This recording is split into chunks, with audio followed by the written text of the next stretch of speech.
경로를 벗어났습니다. 경로 안내를 시작합니다.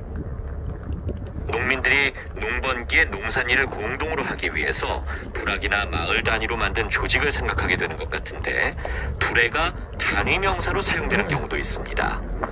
보통 둥근 표로 된 덩어리를 세는 단위를 두레라고 하는데요. 여기서 켜란 포개어진 물건의 하나하나의 층을 말합니다. 예를 들어 떡 한 두레, 누룽지 한 두레 또는 엿 한 두레와 같이 쓸 수 있죠. 또 종이 한 퉁구리, 새끼 두 퉁구리와 같이 쓰이는 퉁구리는 일정한 크기로 묶은 덩어리를 세는 단위입니다. 바른말 고운말 아나운서 이규봉이었습니다.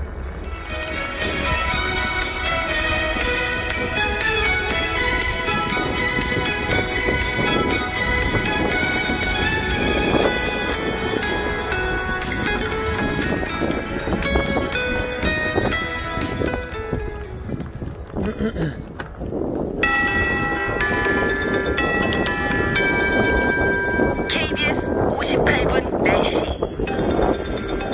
내일 아침 꽤 춥겠습니다. 지금은 기상특보가 동해와 서해상에 섬지역 강풍특보가 내려져 있고 우리나라 동쪽 지역을 중심으로 건조특보가 내려져 있고요. 바다 일부 지역에 풍랑특보가 내려져 있는데 오늘 밤 11시를 기해서 경기도 동부 내륙 지역과 일부 강원도, 경상북도 서부 내륙, 충청북도 영동, 충청남도 홍성 지역까지 한파특보가 내려질 것으로 보입니다. 이 한파특보 지역에서는 내일 아침 기온이 영하 5도 이하로 내려가는 곳도 많다는 점 참고하시면 좋겠고요. 내일 아침 서울은 영하 1도, 대전 0도, 부산 지역은 4도 등으로 오늘보다 낮은 기온이 예상됩니다. 바람 때문에 체감온도가 좀 더 낮을 수 있기 때문에 옷차림 든든하게 챙기시는 것이 좋겠습니다. 낮에 기온이 오르게 되면 서울 9도를 비롯해 부산과 제주 14도 등 전국은 8도에서 15도의 분포로 오늘보다도 낮은 곳이 많겠고 모레부터 점차 기온은 오름세로 돌아설 전망입니다. 하늘은 비교적 맑은 편입니다. 중국 북부 쪽에서 남동지라는 고기압의 영향을 받고 있고요. 당분간 맑은 날씨가 쭉 이어지는 가운데 뚜렷한 비 예보는 없습니다. 오늘 낮에 전라도 서해안 지역에 구름량이 많고 내일은 저녁부터 모레 새벽까지 충청남도 서해안과 전라북도 서해안 지역에 빗방울 정도만 예상하고 있습니다. 지금 서울 기온은 11도, 습도는 19%입니다. 윤지주입니다.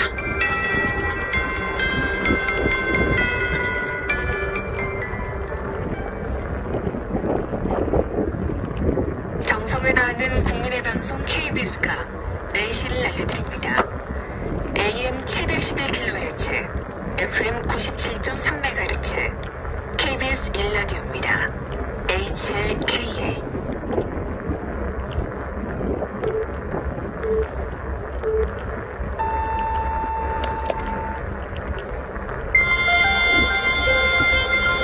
대한민국 중심 채널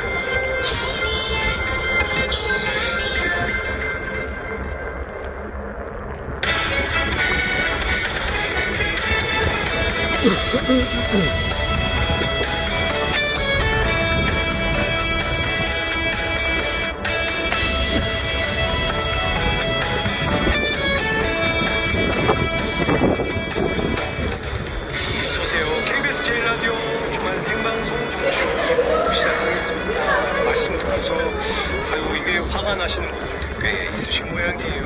조그런 변호사께서 오늘 정당과 과잉관계에 대해서 좀 말씀을 해주셨는데 9778번 쓰시는 분, 그 최신 사건은 정말 말도 안 되는 사건이네요. 결혼을 하라고 하다니 참 남성 눈물 사회였었군요. 당시에는 2583번 쓰시는 분, 방위라는 건 공격이 있을 때 하는 건데 약자하고 강자하고 이게 똑같이 등가에 정당 방위가 된다는 것은 논리적으로 맞지 않는 것 같다 그런 얘기도 해주셨습니다.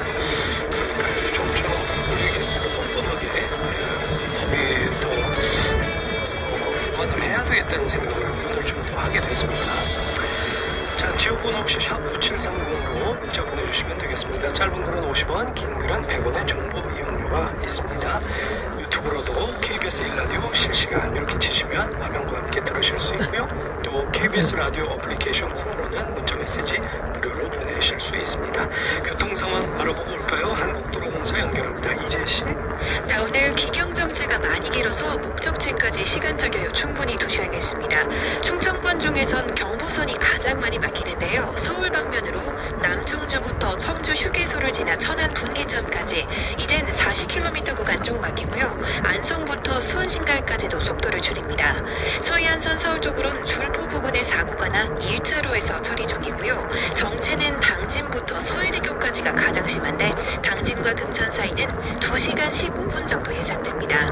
지금은 평택 제천선 평택 방면으로도 금왕꽃 동네와 안진터널 사이 진행이 무겁고요. 강원권에서 돌아오는 길 서울 양양선 서울 쪽은 가평 휴게소부터 서종 지나 강일까지 30km 구간 계속 답답합니다. 영동선 인천 방면으론 경기권인 여주와 이천, 또 덕평과 양지터널 사이 교통량 많고 이 밖에 남해고속도로 부산 쪽으론 하동부터 사천터널까지 시간적 여유가 필요합니다. 고속도로 교통정보였습니다.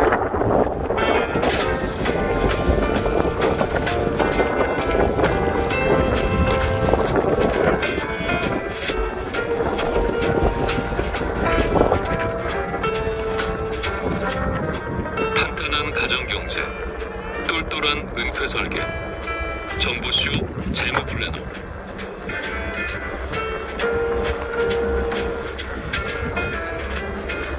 오늘이 11월 8일이죠. 벌써 슬슬 연말정산 준비 시즌이 다가오고 있는데 지금부터 준비해도 더 많은 혜택을 받을 수 있다고 하니까 오늘 좀 많은 생각 한번 들어주셨으면 좋겠습니다. 자산관리연구소 김형우 소장과 함께 말씀 나누겠습니다. 어서 오세요. 네, 안녕하세요. 연말정산은 이해가 되는데 종합소득세 신고는 이거 내년 5월이잖아요. 맞습니다. 뭐 이 내년 5월 것까지 지금부터 준비하라고? 네, 이게 연말정산도 마찬가지고 네. 종합소득세 신고도 마찬가지고 연말정산도 사실은 내년 1월에서 한 3월 정도에 서류 대공고하고 했던 거 기억나실 거예요. 아마 그렇죠. 연초에 하죠. 네. 종소세 신고는 5월에 하고요. 근데 이거는 그냥 서류만 제출하는 것일 뿐입니다. 그러니까 사실 연말정산이나 종소세 신고는 1년 행사예요. 지금은 시험 문제를 푸는 기간이고 내년에 하는 그 행위들, 이 서류를 제출하는 행위는 그냥 답안지 제출 정도.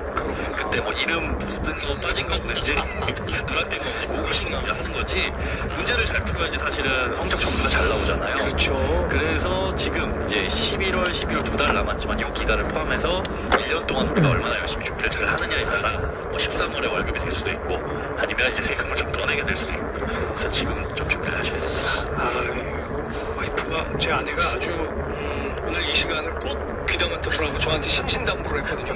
소탐 대실 대망이라고 맨날 조그마한 거 그 인터넷 쇼핑에서 막 100원 아끼려고 막 그러지 말고 좀 이런 금액을 좀 아끼라고 막 그런 얘기를 했었는데, 자, 하여튼 요즘 그런데 저는 이런 거 별로 그렇게 숫자에 이제도 박지 못해가지고 연말정산 그 간소화 서비스가 있으니까 거기에 그냥 다 이렇게 알아서 해주지 않나 이런 생각을 하고 있어요. 그렇죠. 근로자분들은 사실은 연말정산 간소화 서비스 로그인 해가지고 클릭만 해서 그 서류 떼서 회사에 제출하면 끝납니다. 맞아요. 그런데 이 간소화 서비스라는 건 마치 시험 볼 때 옛날에는 손으로 답안지에 다 썼지만 지금은 그 컴퓨터 사인펜으로 체크하면 OMR 카드 자동으로 좀 채점해 주잖아요. 그런 시스템 정도만 생긴 거예요. 그러니까 답안지 시스템이 간편하고 편리해졌을 뿐이지 문제를 푸는 건 개인입니다. 그 종소세 신고하시는 분들도 세무사분들한테 뭐 어떤 수입료 맡기고 이 신고를 받길 텐데 그것도 사실은 내가 한 거를 대신 정리 좀 해주세요 요것뿐이지 이 세금을 어떻게 아껴야 되느냐, 신용카드를 얼마나 쓰고 뭐 의료비를 얼마나 쓰고 뭐 누구로 써야 되고 이런 것들에 대한 부분은 개인들이 사실은 다 준비를 해야 됩니다. 챙겨야 되는 부분입니다. 요 미리 보기 서비스 있잖아요. 그렇죠. 거기에다가 해놓고서 이렇게 준비해도 되나요? 지금 언제부터요? 10월 30일부터 이제 미리 보기 서비스가 오픈이 됐어요. 예. 그런데 사실 거기 들어가서 그러면 요번에 올해 환급 받겠네? 아니면 토해내겠네? 이런 결과가 나올 수는 있는데 이거를 100% 신뢰할 수는 없습니다.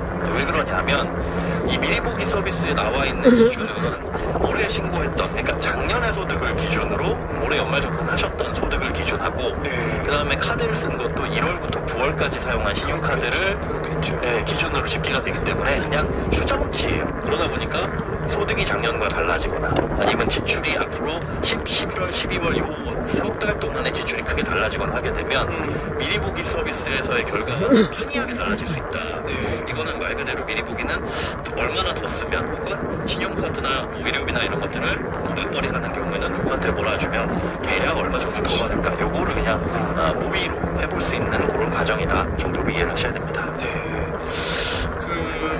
한때는 왜 신용카드를 이제 장려하던 기간이 있었고 그래서 네, 그렇죠. 예. 거기 연말정산의 혜택을 좀 보는 이제 그러니까 신용카드 회사에서 주는 혜택과 또 연말정산에서 받는 혜택을 다 노렸었는데 신용카드 혜택이 이제 거의 줄었죠. 사실상 뭐 신용카드보다 소득공제만으로 따지자면 이 현금영수증과 체크카드 요게 더 이제 소득공제에서는 유리한데 네. 그래도 신용카드 혜택을 따지자면 사실은 신용카드를 쓰는 게 더 유리한 경우도 있어요. 경우도 있는데 그걸 조금 뒤에다 말씀드리고요. 사실은 이 신용카드, 체크카드 뭐 보통 그러실 거예요. 하실 수 있는 이 연말정산의 준비가 이거 얼마나 썼는지 또 누구 카드로 써야 되는지 이거 고민을 하시는데 네. 올해는 조금 고민을 덜 하셔도 될 게 코로나 때문에 이 3월부터 7월간에 이 지출한 거에 대해서 좀 공제율을 많이 올려줬었어요. 이 기억이 나실지 모르겠지만 한 3월 그 얘기를 왜 지금 해요? 그때 굉장히 해주셨어야지. 대대적으로 해서 저 기억 안 나요. 저를 불러주셨어요. 그랬구나. 예, 그때 좀 소비를 장려하는 차원에서 자영업자분들 힘들고 하시니까 예. 나가셔서 좀 소비도 안전하게 하셔라 이런 차원에서 그때 이제 공제율을 많이 올려줬었죠. 원래는 우리가 알기론 신용카드를 쓰면 뭐 15%라고 공제를 해주고 네, 네. 현금영수증, 체크카드 쓰면 30% 공제 이랬었는데 3월에서 7월까지 전통시장이나 대중교통 사용분은 80%를 공제를 해줬고요. 도서나 공연, 뭐 방문 했을 때 같은 경우에는 뭐 60%, 체크카드는 신용카드는 30% 그러니까 2배를 해줬었죠. 4월에서 7월까지 사용한 건 그냥 공통적으로 신용카드든 현금영수증이든 다 80%. 그러니까 한 1분기, 2분기 정도까지 지출을 작년과 동일하게 하신 분들이면 아마 올해는 이 한도를 꼭 채우셨을 거예요. 그래서 그때 이제 얘기가 나왔던 게 공제율만 높여줄 게 아니라 한도도 좀 올려줘라. 많이 더 쓸 수 있게. 그렇죠. 그래서 한도액도 각 소득 구간별로 30만 원씩 더 늘어나서 이걸 모의로 계산해 보니까 대략 연봉 5천만 원 이하이신 분들이 요만큼 똑같이 쓰셨다면은 한 내년에는 환급 받는 게 한 2만 원에서 5만 원 잠시 후 정도 우회전. 늘어날 것 같다. 이렇게 보입니다. 그랬구나. 예. 자주 모셔야네요. 자, 지금부터는 이게 이제 이미 7월이 넘어갔기 때문에 네. 이제 신용카드보다는 말씀하신 대로 현금영수증이나 또 체크카드를 사용하는 게 더 좋지 않을까 이렇게 생각들을 하실 것 같은데요. 뭐 같은 금액을 쓸 때는 사실은 현금영수증이나 체크카드가 신용카드에 비해서 2배의 공제가 있습니다. 근데 이 공제 우리가 쉽게 얘기하는데 네. 도대체 이게 뭐야 하시는 분들도 계실 거예요. 소득공제가 뭐냐. 소득공제라는 건 말 그대로 번 소득에서 빼주겠다는 겁니다. 네. 안 번 걸로 쳐줄게요 하는 건데 이게 뭐냐면 내가 2천만 원의 소득을 벌었으면 네. 당연히 세금은 2천만 원에 대해서 내야 되겠죠. 그런데 이것저것 쓸 게 많고 뭐 식구도 많고 의료비도 많이 지출하고 그러면 월급을 받은 건 많이 있지만 어쩔 수 없이 써야 될 돈이 많이 있잖아요. 그래서 그만큼은 빼주겠다. 즉 2천만 원을 번 사람은 2천만 원 세금을 내야 되겠지만 여기서 소득공제로 1천만 원을 빼주겠습니다 라고 한다는 뜻은 1천만 원만 번 걸로 해줄 테니까 세금을 2천만 원이 아닌 1천만 원에 대해서만 내세요. 그런데 이걸 공제해주는 항목들이 신용카드로 근데 쓰게 되면 쓰신 금액의 15%, 뭐 현금영수증은 대신에 신용카드보다 많이 해주는 30% 이렇게 공제율이 다른 겁니다. 그럼 2천만 원이라면 30%면 600만 원을 빼고 1,400만 원 가지고 사실은 그렇진 않아요. 이게 어떻게 되어 있냐면 예. 굉장히 복잡한데 현금 영수증이나 신용카드를 쓴 금액에 대해서 신용카드는 15%, 그 다음에 현금 영수증은 30%라고 말씀을 드렸잖아요. 그런데 그게 연봉의 25%를 초과해서 쓴 금액에 대해서입니다. 조금 복잡해지죠. 예를 들어 연봉이 5천만 원이라고 한다면 4천만 원을 계산하기 쉽게 연봉이 4천만 원이라고 한다면 그 중에 25%인 1천만 원을 넘게 쓴 부분에 대해서 거기에서 신용카드는 15%, 그다음에 체크카드는 30%. 그래서 사실 1,000만 원 밑으로 쓰시는 분들, 그러니까 내 연봉 연간 버는 월급의 25% 밑으로 쓰시는 분들은 신용카드를 쓰시든 체크카드를 쓰시든 사실은 아무 상관이 없어요. 그렇구나. 이럴 때는 신용카드를 쓰시는 게 유리하죠. 왜냐하면 신용카드 포인트 혜택이나 할인 혜택이 더 크니까.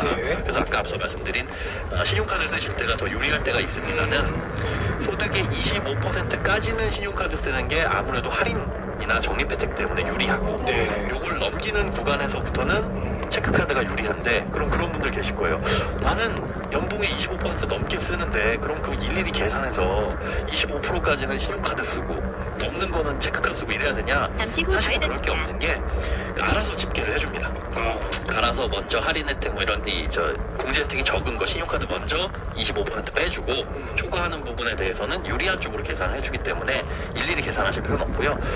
알뜰하게 딱 맞춰서 쓰고 싶다라고 하시는 분들은 매달 월급을 받아서 쓰실 때 내 월급이 만약에 200만 원이라면 이거의 25%는 50만 원이잖아요. 그 50만 원 정도 쓸 때까지는 신용카드를 쓰시고 그걸 넘겨서 쓸 때는 체크카드를 쓰는 게 소득공제 연말정산 때는 유리하다. 이렇게 기억을 해두시면 월별로 하게 되면 그게 모이면 결국 연간이 되는 거니까 그렇게 따지시면 됩니다. 25%? 예, 소득의 25%. 그래서 그 이상은 초과를 해서 쓰셔야 혜택이 있으니까 사실은 근데 공제 받으려고 많이 쓰는 거는 배보다 배꼽이 더 커지죠. 오히려 안 쓰시는 게 지금 그래서 무려 높은 집에 말씀드리는데 연말정산 잘하려고 오히려 현금 영수증 이렇게 쓰시려고 하시는 분들, 지출을 늘리시는 분들, 혹은 연말에 회식 많잖아요. 이게 이제 종종 하시는 실수입니다. 회식 같은 데 가면 이거 내가 긁을게, 나한테 돈 보내줘, 그리고 나는 현금 영수증이나 신용카드 이거 끊고 그렇게 하시는 분들이 있는데 이분들의 대부분 실수가 뭐냐면 그렇게 해서 현금 받으면 현금을 또 현금대로 쓰세요. 지출이 2배로 늘어납니다. 본인 얘기 아니에요? 장난입니다. 제가 예전에 알뜰하게 한다고 이러고 좀 챙기고 제 카드로 하고 그리고 현금을 받을 때는 5명에서 3, 4명 모여서 마시면 먹고 그렇게 하면은 2만 원, 3만 원 제때 안 받고 또 며칠 있다 받고 이러잖아요. 그거 받은 거는 기부주머니에 넣고 어디가 써버려요. 오히려 지출만 늘어나서 차라리 지출을 안 하시는 게. 그거는 근데 김현우 소장님 그런 게 아니라 전통이 식탐 대신 대망이라고 했잖아요. 이런 거 조금 아껴보려고 하다가 나중에 그 친구들한테 받은 현금은 또 그만큼 그냥 써들어가는 식으로 써버리거든요. 맞습니다. 이제 소득공제 대상이 아닌 것도 있어요. 신용카드로 긁었을 때도. 그렇습니다. 신용카드로 긁었는데 공제가 아닌 것들이 있는데 대표적으로 이제 공과금, 여기 이제 통신비가 포함이 됩니다. 그러니까 휴대폰 요금이라든지 아니면은 인터넷 요금, 뭐 TV 수신료 이런 것들도 포함이 되고 아파트 관리비도 뭐 신용카드로 썼든 현금으로 냈든 이것도 소득공제 대상은 아니에요. 그리고 이제 또 추가적으로 안 되는 게 교육비, 보험료, 그다음에 월세 세액 공제 받은 거, 기부금, 뭐 자동차 구입비 이런 것들은 신용카드 소득공제 대상은 아닙니다. 그것도 별도의 이제 공제 대상이 있죠. 근데 이거와는 이제 반대로 중복으로 해주는 것들도 있어요. 그러니까 신용카드로 쓰면 신용카드 공제도 되고, 그다음에 특별공제라고 해가지고 거기도 또 나름의 공제도 되고, 이게 이제 의료비하고 미취학아동의 학원비도 되거든요. 그러니까 의료비를 우리가 신용카드로 긁거나 뭐 현금을 내서 하게 되면 현금 영수증 반드시 끊으셔야 돼요. 그러면 의료비 공제도 되고 신용카드 공제도 됩니다. 그리고 또 주의를 하셔야 될 게 이 미취학아동의 학원비는 두 가지 중복으로 공제가 되는데, 미취학아동이라고 한다면 학교 들어가기 전이에요. 근데 학교를 우리가 1월 1일에 들어가는 게 아니라 4월 1일에 들어가죠. 그러면 1월 2월까지는 학원을 다닐 수가 있어요. 그때는 이제 미취학아동입니다. 그래서 올해 만약에 초등학교에 입학하는 자녀가 있는데 1, 2월에 다닌 학원비가 있다. 이것도 이 교육비 공제 대상이 됩니다. 근데 이건 영수증을 끊어서 제출하셔야 돼요. 잊지 말고 내년에 영수증을 끊으셔야 되는데, 내년 되면 또 오늘 방송 깜빡하실 수도 있으니까 기억나시면 내일 당장에 그 학원 가셔가지고 교육비 영수증 끊어달라. 미리 끊어달라고. 왜냐하면 그때 하면 또 잊어버려요, 사람인지라 이런 것들 좀 챙기셔야 됩니다. 부양가족의 신용카드 이제 있을 거 아니에요? 네, 그렇죠. 저거 그냥 자동으로 다 들어가죠. 그 부양가족이 만약에 제 기본공제 대상자다, 즉 남편은 월급을 받고 저 아내는 주부다, 아내는 이제 연간 100만 원 이하의 소득이 있으면 그냥 기본공제 대상자거든요. 그렇게 해서 아내 명의로 발급받은 신용카드가 있고 아내가 쓴 게 있으면 그 사람을 기본공제 대상자로 등록하면 이 사람이 쓴 신용카드도 자동으로 딸려가요. 그래서 그거는 이제 걱정을 안 하셔도 되고, 뭐 맞벌이 부부 같은 경우는 당연히 본인이 공제를 받아야 되는 거고, 자녀가 쓴 카드 금액이 있을 거예요. 근데 자녀가 쓴 카드 금액은 이것도 자녀에 따라서 딸려갑니다. 그러니까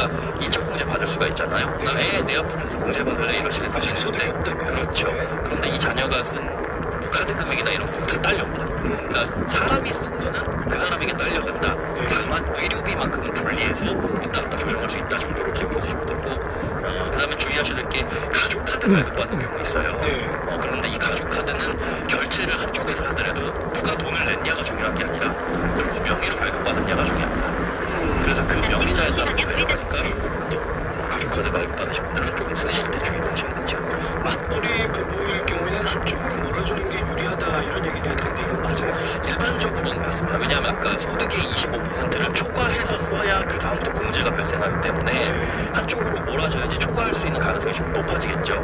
근데 뭐 일반적으로 이게 공제 한도가 있기 때문에, 그러니까 많이 쓴다고 해서 전부 다 해주는 건 아니니까 그 공제 한도를 넘기면 그렇게 몰아줄 필요는 사실은 없어요. 근데 그 공제 한도가 올해도 좀 상향이 됐습니다. 급여 7천만 원 이하 같은 경우에는 한도가 300에서 330만 원, 이렇게 30만 원 각각 다 늘어났어요. 7천만 원에서 1억 2천도 280만 원, 그리고 1억 2천 초과자도 공제 한도가 230만 원으로 과거보다 작년보다 30만 원 늘어나긴 했는데, 이런 한도를 생각해서 한쪽으로 몰았을 때 그걸 초과하냐 안 넣냐 이걸 따져봐야 되잖아요. 근데 어떻게 따져봐? 우리가 이게 바로 그 연말정산 모의 해볼 수 있는 미리 보기에서 이쪽저쪽 넣어볼 수 있는 시스템이 바로 이겁니다. 이 정도는 거기에 한번 해보셔야 돼요. 그래야지 누가 더 유리한지를 대략적으로 알 수 있으니까 앞으로 신용카드 누구 명의로 쓸까 이런 것들도 그 시스템을 통해서 한번 계산해 보셔야 됩니다. 코로나 때문에 그러니까 여러 가지 달라진 점들을 우리가 좀 눈여겨보고 거기에 조금 맞춰서 신경을 좀 쓸 필요가 있어요. 그렇죠. 그때 사실은 3월에서 7월 때도 그때도 조금 신경을 써야 되는데, 사실 연말정산이 너무 먼 얘기니까 그때 그거 신경 못 써. 보통 근데 연말정산 이런 아이템이 있으면 꼭 연말에 보시더라고요. 연초에 중간중간도 하셔야 되니까 우리가 잊어버릴 한 6월 7월쯤 되면 연말정산 우리 중간점으로 합시다. 학교에서도 학생들 중간점을 보잖아요. 그런 개념으로 중간에 파악을 해야 되는데 이제 연말에 부랴부랴 하려면 할 수 있는 것들이 굉장히 많이 줄어들죠. 올해 또 달라진 거 뭐가 있어요? 올해 달라진 것 같은 경우에는 그래도 이제 가만히 있어도 신경 쓰지 않아도 챙겨주는 분들이 몇 가지가 늘었는데, 출산휴가 받으시면 급여가 나와요. 출산휴가가 뭐냐면 산전휴가라고 해가지고 출산 후 전후 45일씩 붙여서 90일간, 뭐 다태아 같은 경우에는 전후 120일 이렇게 휴가를 가게 되는데, 이렇게 휴가를 가게 되면 여기에 이제 급여가 통상임금의 100%가 나옵니다. 근데 최대 200만 원까지 나오는데 이것도 소득 같잖아요. 그런데 이 부분에 대해서 소득으로 안 보겠다. 그러니까 비과세 소득으로 본다는 거예요. 올해 바뀌었다. 그렇습니다. 이 부분에 대해서는 이제 세금을 매기지 않겠다라고 하는 부분이고, 요거 말고도 이제 비슷한 게 중소기업의 취업을 장려하기 위해서 하는 제도들이 있어요. 그러니까 중소기업에 취업하시는 청년이라든가 60세 이상 장애인, 경력단절 여성이 중소기업에 들어가시게 되면 3년에서 길게는 5년 동안은 소득세의 90%를 면제를 해줍니다. 근데 이거는 신청을 하셔야 돼요. 내가 중소기업에 다니고 나 청년인데 라고 하시더라도 별도의 신청을 하지 않으시면 받으실 수가 없는 일이에요. 이거는 이제 회사에도 문의를 하시고 구세청에도 문의를 하셔야 됩니다. 이렇게 신청을 하시면 90%를 감면받으니까 사실은 연말정산이라는 거 할 때 아무것도 안 해도 대부분의 세금을 돌려받아요. 이거 굉장히 크네요. 네, 근데 여기에 이제 올해부터 추가된 게 창작이나 예술, 스포츠, 도서관 이런 여가 관련 서비스업이 추가가 됐습니다. 그러니까 이분들이 사실은 코로나 때문에 굉장히 힘드셨었잖아요. 그러다 보니까 뭐 중소기업 여부를 따지지 않고 이것도 동일한 혜택을 주겠다. 그런데 여기 이제 근로하시는 이런 이 서비스 업종에 근로하시는 분들도 신청을 하셔야 돼요. 신청을 하지 않으시면 소득세 그대로 나가시게 되니까 이걸 왜 그러면 우리가 신청 안 하고 나라에서 자동으로 해주면 안 되냐 하실 수도 있는데, 사실은 국세청에서 보기에 이분이 일하시는 직장이 거기에 해당이 되는지 안 되는지 이런 걸 또 판별하기가 어렵거든요. 그래서 이런 것들도 이번에는 꼭 신청을 하셔야 되고, 또 생산직 근로자 같은 경우에 이 연장 근로수당에서 비과세를 해주는 부분이 있어요. 그러니까 연장 근로수당 중에 일부는 소득으로 안 쳐주겠다, 세금 내지 마세요. 굉장히 고생해서 버신 돈이니까 이런 느낌인데, 직전 연도 총 급여액 기준은 2,500만 원 이하인 경우에만 가능했어요. 그런데 이것도 완화돼서 연봉이 3천만 원 이하이신 분들인 경우에는 연장 근로에서 비과세를 적용받을 수가 있습니다. 그 세제 혜택을 받기 위해서 연금저축을 갑자기 11월에 제가 든 적이 있어요. 그때 그래서 1년치를 다 몰아가지고 넣었다는 기억이 있는데, 그런 걸 해볼까 생각하시는 분들이 있을 것 같아요. 지금 은행이나 이런 곳 가시면 유혹 많으실 거예요. 얼마를 돌려받으세요? 최대 얼마 돌려드립니다. 그런데 그 얘기가 내 얘기는 아닐 수 있거든요. 이 연말정산 때 연금저축이나 IRP를 가입해서 돌려받는 돌려받는 세금은 1년 동안 내가 낸 세금을 돌려받는 거예요. 만약에 1년 동안 낸 세금이 없거나 적으면 그걸 가입해도 돌려받을 게 없겠죠. 그러니까 우리가 월급 받을 때 보면은 그 근로소득세 해가지고 회사에서 떼고 주잖아요. 맞아요. 그렇게 미리 뗀 세금을 지금 나라에서 보관하고 있는데 이런 걸 가입하면 그걸 돌려주는 거예요. 근데 만약에 소득이 없으셔서 일을 안 했다. 그런 분들은 연금저축 가입해도 미리 낸 세금이 없으니까 돌려줄 리가 없고, 아까 말씀드린 중소기업에 근로하시는 분들 소득세 90% 감면이기 때문에 사실 더 이상 돌려받을 세금이 10% 정도밖에 안 남는데, 세금을 그렇다고 그 정도를 안 내신 분들은 거의 없지 않을까요? 그런데 굉장히 많이 해당이 됩니다. 예, 근로소득자의 제가 정확한 수치는 기억이 안 나는데 약 40% 넘게는 사실은 거의 대부분 다 돌려받으세요. 예, 그렇기 때문에 이게 가입을 안 하셔도 될 분들이 계세요. 그래서 어차피 돌려받을 분들 말씀하시는 거예요? 맞습니다. 그걸 가입하지 않더라도 돌려받는 건데 굳이 이걸 가입해서 그러시면 어차피 돌려받을 분들은 지금 이런 연금저축을 했다고 해서 나라에서 일부러 돈을 더 이렇게 주지는 않는 겁니다. 수익이 잘 됐어요. 그래서 미리 내신 분들, 그러니까 소득이 많으신 분들은 어떤 공제를 막 다 받고 하더라도, 의료비도 많이 쓰고 하더라도 그래도 나라에 내야 될 세금이 남아있는 것들이 있거든요. 그럴 때 연금저축이나 IRP를 가입하시면 거기에서 또 일정 부분 돌려받을 수 있는 거니까. 그런데 그건 말씀하신 대로 11월, 12월에 몰아내셔도 사실은 상관은 없습니다. IRP나 연금저축 둘 다 마찬가지로 납입의 한도는 없으니까요. 근데 참고하실 건 50세 이상이신 경우에 올해 이 한도가 늘어났어요. 50세 이상이신 경우에는 조건이 연봉 1억 2천 이하, 그리고 연봉이 아니라 이제 월급 받으시는 게 아닌 자영업자 같은 경우에는 종합소득 금액 1억 원 이하, 그리고 금융소득이 2천만 원을 초과하지 않는다면, 연금저축 같은 경우에는 600만 원, 그리고 IRP를 포함하면 900만 원까지 한도가 확대됐습니다. 이렇게 해서 납입을 하시면 최소 90만 원에서 많게는 135만 원을 환급을 받으시는 거예요. 물론 이 환급 받는다는 돈이 미리 낸 세금이 이만큼 있으면 그걸 돌려받는다는 거죠. 연금저축은 알겠는데 IRP가 뭔지 잠깐 소개해 주세요. 네, 최직연금 계좌라고 해가지고 이걸 그럼 가입하는데 왜 돌려줘 돈을? 이게 뭐냐면 연금저축은 개인연금이에요. 개인적으로 미래의 노후를 준비하셔라. 이걸 개인적으로 연금 가입 안 하면 형사처벌하겠습니다 이럴 수는 없으니까 이걸 가입하시면 혜택을 주는데, 이 IRP라는 건 퇴직연금의 일종입니다. 그러니까 직장을 다니시는 분들이 퇴직금을 받으면 그거 한 번에 쓸 수 있잖아요. 자영업 해가지고 자칫하면 잘못될 수도 있고, 그래서 그러지 마시고 이걸 연금 쪽으로 쓰셔라. 그래서 퇴직금 받은 걸 IRP라는 어떤 주머니에 넣어두면 이게 연금으로 지급이 돼요. 10년에 넘게 그 계좌에 넣게 하는 걸 유도하기 위해서 활용을 하는데, 이 IRP 계좌가 퇴직금을 받았을 때뿐만이 아니라 평상시에도 개인이 직접 납입을 할 수가 있습니다. 그러니까 어떻게 보면 퇴직금을 늘려가는 용도로도 쓸 수 있는 거고, 또 자영업 하시는 분들은 퇴직금이라는 개념 자체가 없잖아요. 그래서 개인형 퇴직연금 계좌라고 해서 개인적으로 퇴직금을 마련하는 계좌다. 그럴 때 평상시에 납입하면 연금저축과 동일한 세제 혜택을 준다. 하지만 한도는 연금저축보다 더 많아요. 그래서 이런 것들도 요즘에 가입을 하시는 분들이 많이 있죠. 자, 여기까지 오늘은 말씀을 좀 들어야 되겠습니다. 이 말씀 듣고 나니까 한 6월 정도에 오셨어야 됐구나 하는 생각이 지금 와가지고 이거를 다시 신용카드를 더 써봐야 크게 됐고 말이죠. 하지만 아까 말씀해주신 것들을 좀 참고하셔서, 또 지금 미리 보기 서비스가 된다고 하니까 거기에 특히 맞벌이 부부 같은 경우는 한번 좀 들어가셔서 해보시는 것도 좋을 것 같습니다. 정보쇼 재무플래너 연말정산에 대해서 알아봤습니다. 행복자산관리연구소 김향우 소장께서 수고해 주셨어요. 고맙습니다. 네, 고맙습니다. 무효의 민들레 듣겠습니다.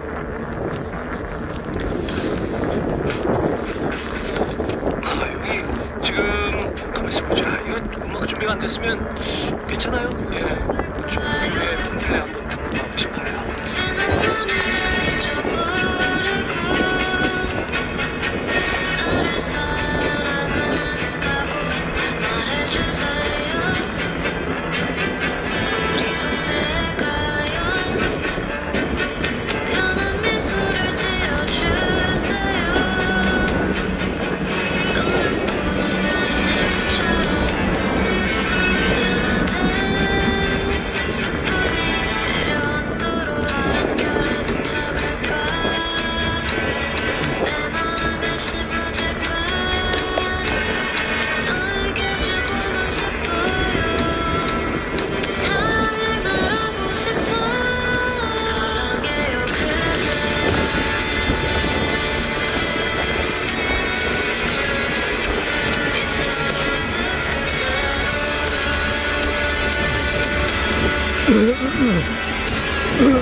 먼저 경부고속도로 부산 쪽으로 목천 부근 1, 2차로에서 승용차 관련 사고를 처리하고 있습니다. 목천 나들목 4km 정체고요. 이 전후로는 총 31km가 밀리는 가운데 언양 분기점에서 양산 부근까지 18km 극심한 정체입니다. 서울 양양간 고속도로 서울 쪽은 인제터널 부근에서 사고가 발생했고요. 더 가서 내린천 휴게소까지 7km 속도 떨어집니다. 이후로는 동흥천 부근과 가평에서 서종 부근 22km, 다시 남양주금소에서 강일나들목까지 운행이 어렵고요. 서울 시내에서도 돌발 구간을 주의하셔야겠는데요. 올림픽대로 공항 쪽으로 동호대교를 조금 지난 지점에서 사고가 났습니다. 영동대교에서 사고 지점을 지난 한강대교까지 더디게 지나고 있고, 반대 잠실 방면은 한강대교에서 동작대교 사이에 고장차가 서 있어서 차선 변경할 때 유의하셔야겠습니다. KBS 교통정보센터였습니다.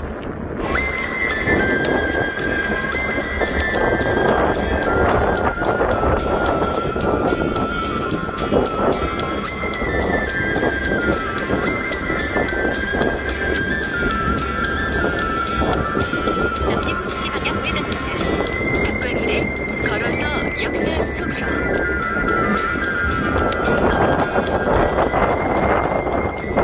우리 역사 속으로 두벅두벅 걸어보는 시간입니다. 걸어서 역사 속으로 공간역사연구소 박광윤 소장 나와 계십니다. 어서 오십시오. 안녕하세요. 네, 이 시간 기다리는 분들이 참 많습니다. 가을 역회는 우리 선생님은 좋으시죠. 왜냐하면 여기저기 탑사 다니시는 거를 워낙 좋아하시니까. 그렇죠. 좋아하기도 하지만 또 그게 일이기도 하고요. 네. 그리고 또 이제 역사를 책으로 보는 것보다 현장에 가서 보면은 조금 더 깊이 있게 이렇게 실감나게 살펴볼 수 있는 기회가 있거든요. 예. 그러니까 이제 약간 코로나 때문에 움직이는 게 여럿이 움직이는 건 좀 힘들지만 예. 이제 한두 분 이렇게 미리 공부를 해서 어떤 역사 유적, 역사 장소를 찾아가서 보시면 예. 굉장히 조금은 뭔가 좀 힐링도 되는 느낌도 들고 그다음에 공부도 되지 않을까 이런 생각이 듭니다. 예.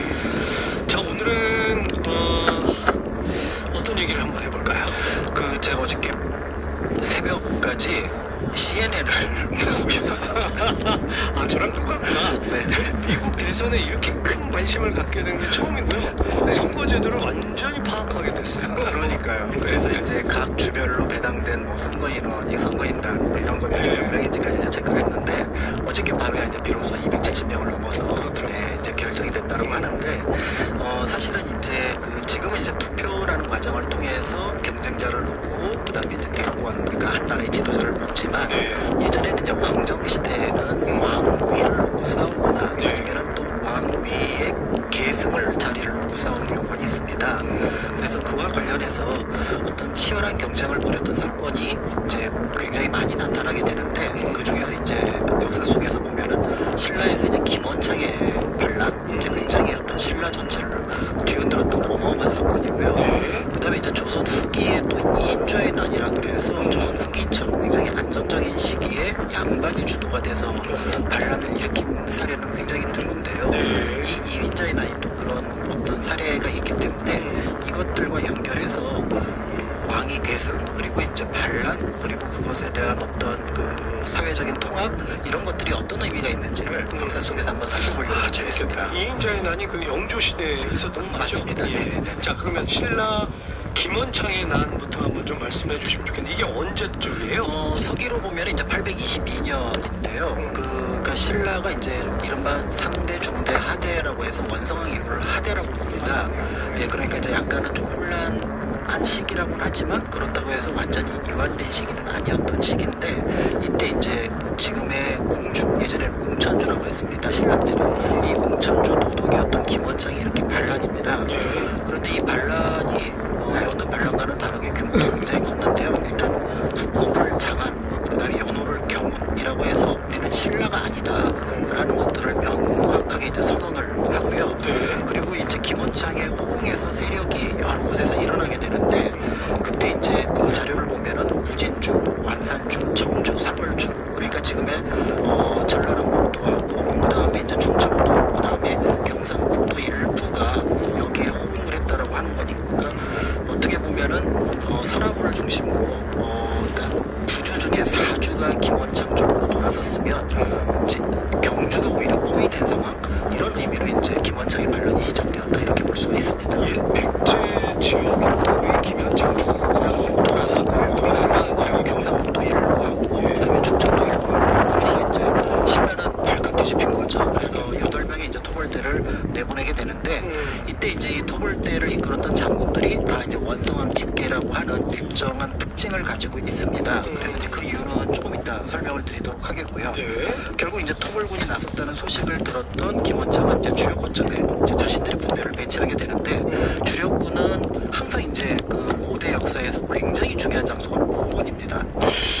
여기는 약간 고즈넉한 시골 마을 같은 느낌이 드는데요. 그렇잖아요. 백제하고 신라가 성왕하고 진흥왕 때도 이 보은에서 판가름이 나왔고요. 그러니까 이 보은인데 여기에 김원창이 주력군을 밀어넣습니다. 그러니까 실제로 이거를 장악함으로써 굉장히 전세에 유리한 부분을 차지할 수 있었고 자기 자신이 이제 그 성주, 그러니까 경상북도에 자리를 잡고 있었는데 결국은 이제 그 당시 아무래도 반란군이 조금 준비가 덜 돼 있었고 신라에서 보낸 그 토벌대가 조금 더 훈련이 잘 돼 있었던 것 같습니다. 그래서 결국은 보은에 있었던 삼년산성이 점령이 되고 그 다음에 성주 역시 점령되면서 김원창의 반란은 그 처음의 위세 그리고 처음에 어쨌든 드러났던 충격과는 또 다르게 실패로 끝나게 됩니다.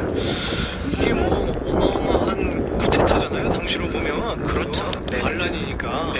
더군다나 막 국호도 만들고 그랬다고 그러면 이건 제대로 된 나라를 세우겠다는 그런 마음을 갖고 있었기 때문에 이거는 그 반역 중에 반역이기 때문에 다 숙청을 했겠는데요. 그렇죠. 보통 이게 삼국시대에 이 정도 규모의 반란이 일어나면은 가장 먼저 생각할 수 있는 게 바로 뭐냐면 그 공로를 없애버립니다. 그러니까 백성들을 그러니까 다 지역으로 흩어놓고요. 네. 그러니까 그 고을이라는 지명 자체를 사라지게 하는 거죠. 왜냐하면 반란이니까. 그래서 본보기를 모여야 네. 다른 지역에서 그와 같은 어떤 문제 또 그와 같은 어떤 시도를 잠시 후 하지 2시 방향 않도록 하는 우회전입니다. 거거든요.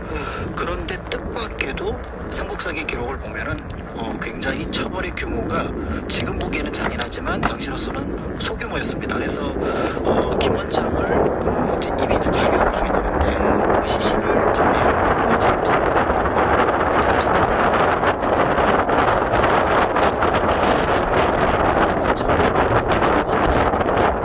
백성들이 사실은 반란군에 속해 있었던 군인들이잖아요. 근데 그들에게도 위무를 하고 각 지역으로 자기 고향으로 돌려보내게 되면서 어떻게 보면은 이 신라 조정의 조처는 역사상 어떻게 보면 반란군에 대한 조처로서는 굉장히 좀 의외의 어떤 상황이었다 이런 것들을 볼 수가 있습니다.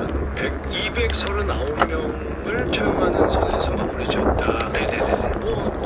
많은 숫자 같지만 또 당시에 이 규모로 보면 이거는 그냥 그 이제 마을 하나를 고을 하나를 없애는 것을 막 아예 그냥 내걸었던 당시 옛날 고대 왕정 같으면 굉장히 적은 규모로 그냥 마무리 지은 셈이에요. 그렇죠. 그러니까 비슷한 사례로 어떤 경우가 있냐면은 그 1811년에 홍경래난이 있었는데 정주성을 점령을 하고 훨씬 더 후대인 그러니까 조금 더 뭔가 좀 이렇게 좀 너그러운 대처를 하던 때였는데 정주성 안에 있었던 7살 이상의 모든 남자는 처형합니다. 한 얼마 정도 규모예요? 그러니까 수천 명이었죠. 그랬구나. 그러니까 그런 것과 비교를 해보면은 이 조처가 어떤 것인지를 이제 짐작해 볼 수 있는데 네. 그런데 그 배경에는 이제 오래된 사건 한 37년, 8년 전의 사건이 하나가 있는데요. 네. 바로 김원창의 아버지였던 김주원이 왕위 계승 전쟁 아니면 어떤 경쟁에서 빌려난 사건이 있었습니다. 김원창의 난에 그 김원창의 아버지가 원래 그러면 왕이 되려고 했던 사람이었군요. 그렇죠, 그렇죠. 그러니까 이제 785년에 네. 선덕왕이라는 사람이 갑작스럽게 죽음을 맞이하게 선덕여왕? 선덕여왕 말고 선덕왕. 선덕왕. 네네. 그래서 같은 이름을 가진 분이 그런 분이 있습니다. 헷갈리면 네, 그래서 선덕왕이 갑자기 죽으면서 이제 왕위 계승의 1순위가 김주원이라는 인물이었고요. 김원창의 아버지. 네네. 그 다음에 이제 두 번째가 김경신이라는 인물이었는데 결국 그 자리를 김경신이 차지하게 되면서 그 사람이 우리가 신라의 왕의 계보로 볼 때는 원성왕이라고 하는 사람이 되거든요. 아까 그래서 잠깐 말씀드렸을 때 이 김원창의 반란을 진압하러 갔던 사람들, 그 귀족들이 전부 다 원성왕의 직계라고 했던 이유는 이게 단순하게 신라의 문제이기도 하지만 사실은 왕위 계승의 문제라는 것과 관련이 있고요. 그리고 김원창이 좀더 할 만한 이유가 있었는데 1순위라고 했던 부분들이 아까 이제 말씀을 드렸지만 그와 관련해서 삼국유사에 조금 재밌는 이야기가 전해지고 있습니다. 그러니까 이제 김원창의 아버지였던 김주원의 건너편에 있었던 김경신이 어느 날 꿈을 꾸는데 자기가 쓰고 있던 관을 벗고 우물 안으로 들어가는 거예요. 자기가? 네. 이게 굉장히 좀 불안하잖아요. 이게 뭔가 느낌이 벼슬 자리에서 떨려나는 것 같기도 하고 우물 안으로 들어간다는 얘기는 죽는 것 같기도 하는 느낌이 드는데 그 소식을 이제 굉장히 고민을 하고 있었는데 여삼이라는 사람이어서 제가 해몽을 한번 해드리겠습니다. 얘기를 해보시죠 했더니 얘기를 듣더니 이거는 왕이 될 거 있다 이렇게 얘기를 하는 거죠. 그러니까 관을 벗는다는 얘기는 이제 신하가 아니라는 뜻이다. 그러니까 왕관이 아니니까. 그렇죠. 그 다음에 이제 그 우물이었었는데 그게 사실은 국물에 있는 우물이었거든요. 그거는 잠시 후 2시 방향 우회전입니다. 그러니까 이 꿈을 다른 사람한테 얘기하지 말고 잘 간직하고 있다가 때를 보아라.